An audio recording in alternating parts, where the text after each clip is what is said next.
Right, so moving on to today's topic. We have many, I think we have, so this is, I think I tried to make a little bit of a preface to Per's presentation, which will be coming up next, to sort of get everyone on page with what we are talking about here. So I'll be giving a brief overview of how do you generally write a HAL and what it is. Of course, starting with the also important question of what is a HAL. So HAL stands for Hardware Abstraction Layer,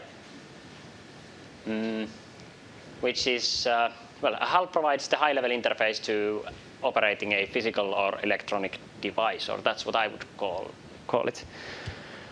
And in practice, that means that instead of, well, on the right actually, we have the source code to control the serial interface on Ballast. So generally, if you work with an SoC and it has a serial interface, you need to flip a lot of bits and do a lot of complex magic to get it to actually do something useful. And that's not necessarily something you want to be writing all the time. So instead of having to write that, you write something like this on the left. So you just initialize the hardware abstraction layer, which is effectively a bare metal driver, and then you ask it to print something. And this is nicer to use. So we try to go from here to here. And that's even, that is not all. It can also be worse than this. So this is actually like a very high, you could say this is a high-level way of controlling the hardware. So we might be in a situation where we might just have to read a data sheet and figure out which bit turns on the LED and write the numbers in source code and then dereference a pointer and put a bit into the register and then the LED turns on or something like that. Yeah, why would someone write a HAL? Yes, so users do not generally know how to operate a given peripheral. Imagine you are a hardware engineer and you are using maybe RTL or some graphical design tool to create a, let's say, a serial port or an LED. Serial port is maybe better here. So you have signals, you have digital logic, you create some sort of a hardware device, and that ends up going into a chip. And the signals, eventually the signals are connected to some physical memory addresses, which you can toggle, and then you can get some activity on the device, hopefully. And it can be the case that not every hardware serial is the same. Every hardware designer makes their own kind of design, and that's not maybe good that the end user has to figure out how to operate this particular peripheral, and it's useful to have some software in between to make things easier. And when I say user here, well, therefore we must teach them through code. So yeah, when I say user here, I also, in addition to embedded programmers, I might mean also operating systems like Linux or TOCOS, to give some instances. So we might have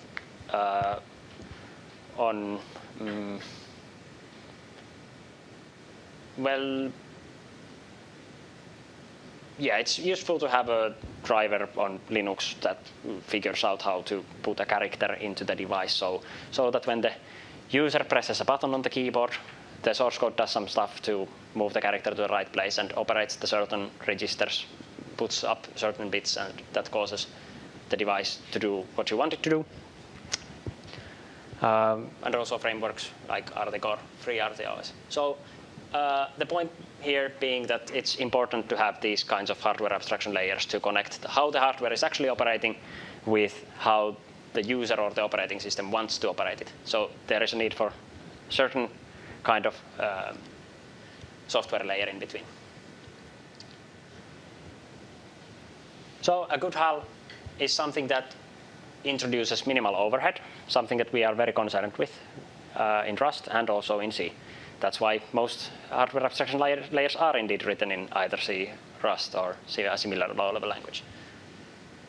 A good HAL is also safe to use. So what does that mean?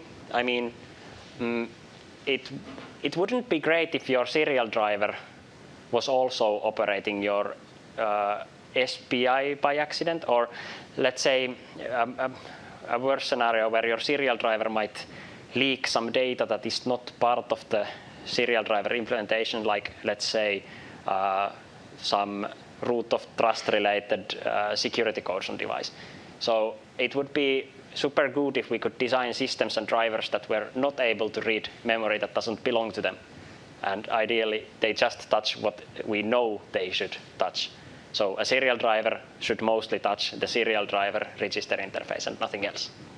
So that's what safety means in this context. And also a good HAL should be easy to use for people and for computers. So for people, what I mean by easy to use for people, if we have embedded programmers in Rust, ideally those people can figure out what the interface is doing, and the documentation is clear, and let's say maybe that all the devices operate the same, so you don't have like 10 different kinds of init functions for 10 different interfaces, but maybe they are named similarly, and maybe we have some traits to govern, like this is a device that can take buffers, and this is a device that can take characters, and you don't always need to figure out what are the names of the methods this time, but they are like at least internally consistent within a particular hardware abstraction layer. And same for easy to use for computers, I guess. So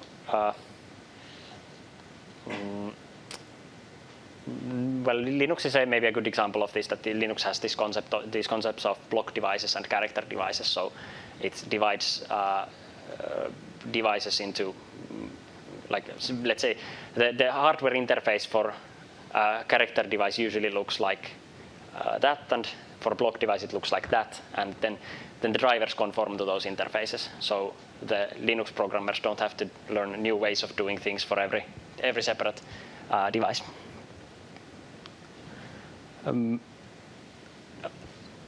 Moving to the actual tutorial part here, what do we need to write a HAL? So this is just for just for reference. Maybe you find the video somewhere online later. I believe we will be able to do that. So here's like the full process of like what do you do if somebody hands you a chip and you need a Rust hardware abstraction layer for it, maybe for some operating system or for some embedded users. What do you need to do to go from 0 to that? And we'll be revisiting some of these parts later today. So starting with the platform. In our case, we have quite a pixelated view of the ESP32C3 chip, also available here in the backpack. Yes, great. We have a physical instance of this. So yes, we have indeed the hardware. Excellent. And after that, we need a working programmer, so something, maybe a USB-C cable, also available here conveniently.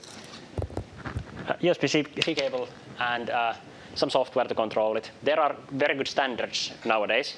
I think the situation was different like 10 to 15 years back, but nowadays we have very good standards, so these programmers are fairly easy to develop and set up. So we have something like JTAG, so which governs how the chip, what sort of an interface we have on the chip for host software to connect to find out what's the system state, what's in what memory, and how to program it and whatnot. And then on the host side, on the laptop, we might run something like OpenOCD traditionally, or in Rust maybe more conveniently ProbeRS or Cargo Embed, which is apparently the same system. But yeah, that's what the working programmer means. And then after that, we need something to run the code on device, so something like RISC-V RT or whatever platform-dependent software. I'll return to that later, yes. And then some MMIO. So MMIO would be the part where we have to actually dereference the pointers and get the bits to the right place. And then finally, the hardware abstraction layer itself. Right, platform, ESP32C3, we have it here. Great. That's a 32-bit RISC-V. I would be so excited to talk more about RISC-V, but I'll try to keep it minimal. It has Wi-Fi and lots of other fun things. Yeah, then we need a working programmer like that. And also USB-C cable and the board itself we have here. Cross-compiler, pretty easy to set up on Rust. This particular platform is 32-bit RISC-V with the IMAC extensions. And then with the rest of the string, we indicate that there's nothing running on the system, and it's just an unknown ABI. It's just some physical memory. No operating system. And then we need the flasher program in our case, maybe cargo embed, ProBars, ESP flash. Also installable easily via cargo install, cargo embed. And two configuration files exactly are required to complete this particular task. So we use this to tell cargo that now when we do something like cargo run or cargo embed, we don't want to run on the host, but instead we run the flasher software. So when the USB cable is connected, we can run a program on the device. And with the embed toml, we configure the flasher itself. So that's mostly what's required for this system. And usually I have found this through experience that when working with embedded devices, it's usually convenient to have some form of a serial interface. You can work with a given hardware platform just with JTAG. So you can maybe turn on a LED. LED is also a good interface to have. So it's nice to see that it's working when you turn a certain bit on and you get a LED on. But you can only go so far with just manipulating memory and checking if the memory got manipulated the right way. So a serial interface is nice, so you can do debug prints and show what's the system status and get debug logs and whatnot. Then we need runtime. I think we don't talk about that too much today. This is a swamp, quite a swamp indeed. So maybe in our case, a good way would be to hope that there's already some runtime for the system. It's totally doable, especially if you know the architecture. You can do the runtime as well. It's useful for testing and so forth. But for most platforms available, if you take any RISC-V, you are quite likely to be able to run some software on it just by using something like RISC-V RT.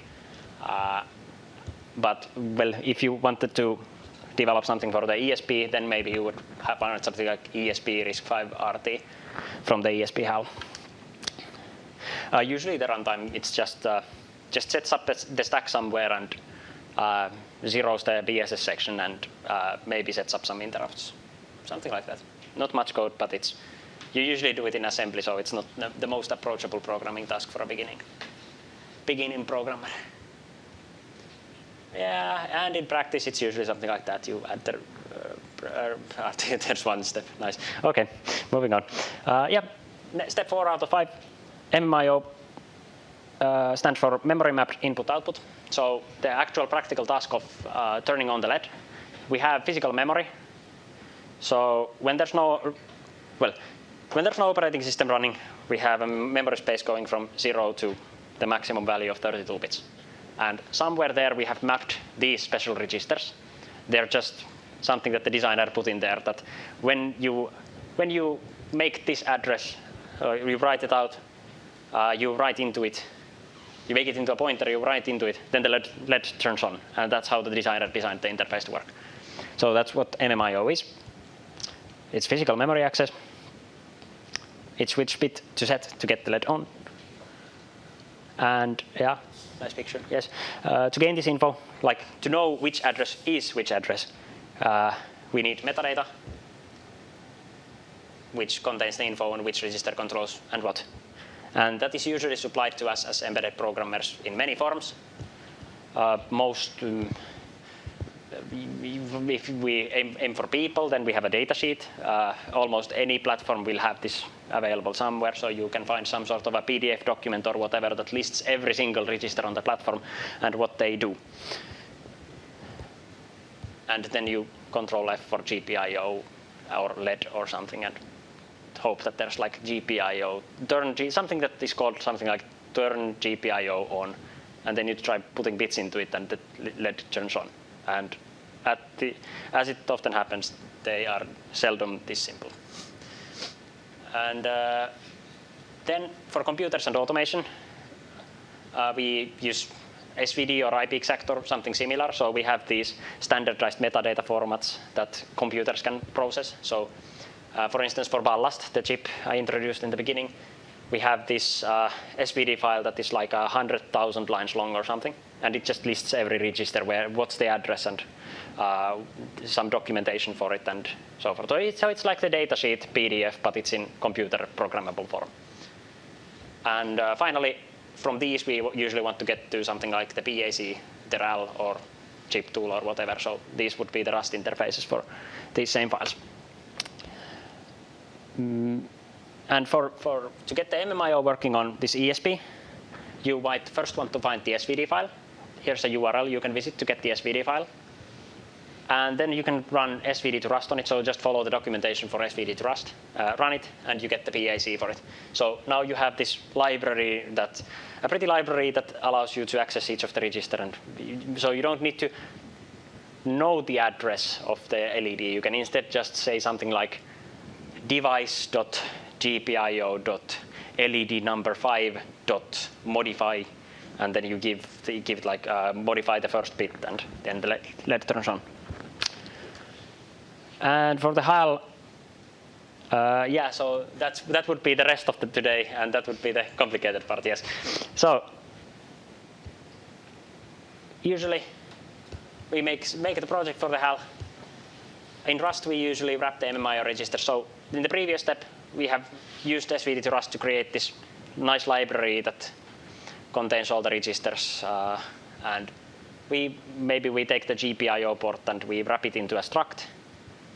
And then we write the hardware access code. Yeah, there's also a relevant picture here.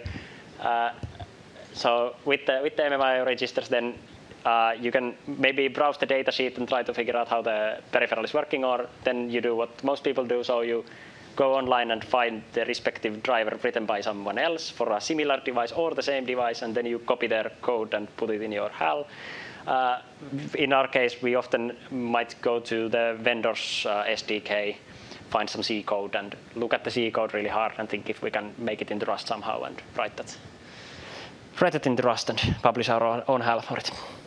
And maybe then also you might want to implement some embedded HAL traits that give some like convenient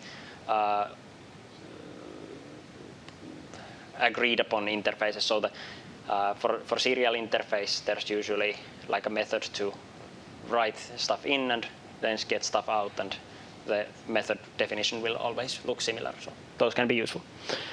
That's that. You ship the HAL and hope that you don't get any bug reports for the device misbehaving. Yeah, that's it. After that, we have HAL. For your info, I have tested this process back at home. I don't think I have the time to do a full demo, but if there is time, we can take a look at the whole process. So everything presented here works, and this is how you get into a HAL. One more thing in the presentation. We are at the final advertisement at Tampere University. We are just starting a new course called Reliable Embedded Systems, which will be using hopefully Rust exclusively to program the reliable systems present on the course, and we'll be using the ESP32C3 on the course as well. We have just gotten the requisition through, so we are currently being shipped 40 instances of this device to our lab, so we can give them to the students to try out. That's it for my part. Thank you.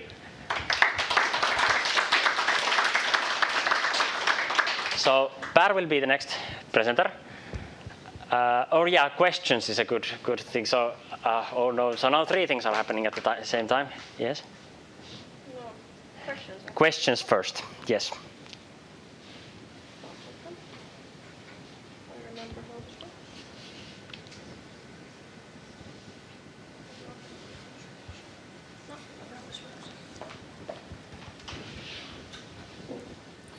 I just wanted to know which period is the course going to be? Starting September, so through half a year, so 2 periods.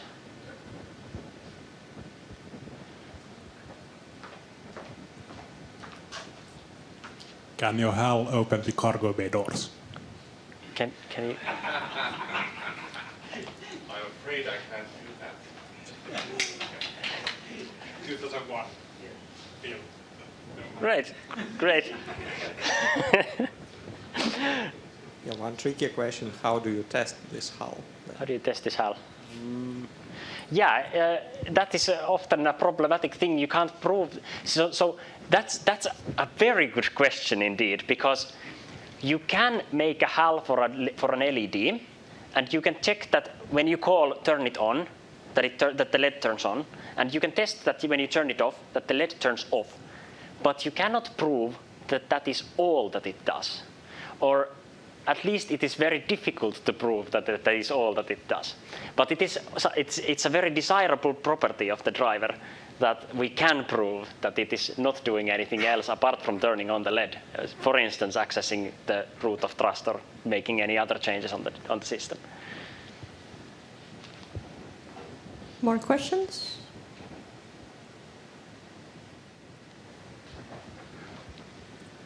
I should have asked this in the beginning.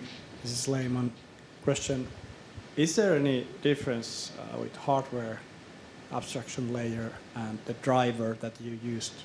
Quite exchangeable. You use those both. Are there any difference? I think they are synonyms, and it depends on context. So yes, Thanks. they are indeed the same. I think this HAL is better than the driver because it's kind of misleading, but perhaps we know what both mean. I feel that often there is like a minor difference in the semantic field. So usually, like when you're going from bottom up, you call it a HAL. When you try to like take multiple devices and say that they have the same interface, then you're talking maybe about a HAL. Okay. But then when you're developing from the operating system downwards, then you call it a driver. So you might add into Linux, you might add the Linux driver that then maybe uses a HAL or something like that. But there is overlap, and sometimes, like in embedded programming, if you don't use an operating system, then they would be exactly the same thing. Okay, cool. Thanks.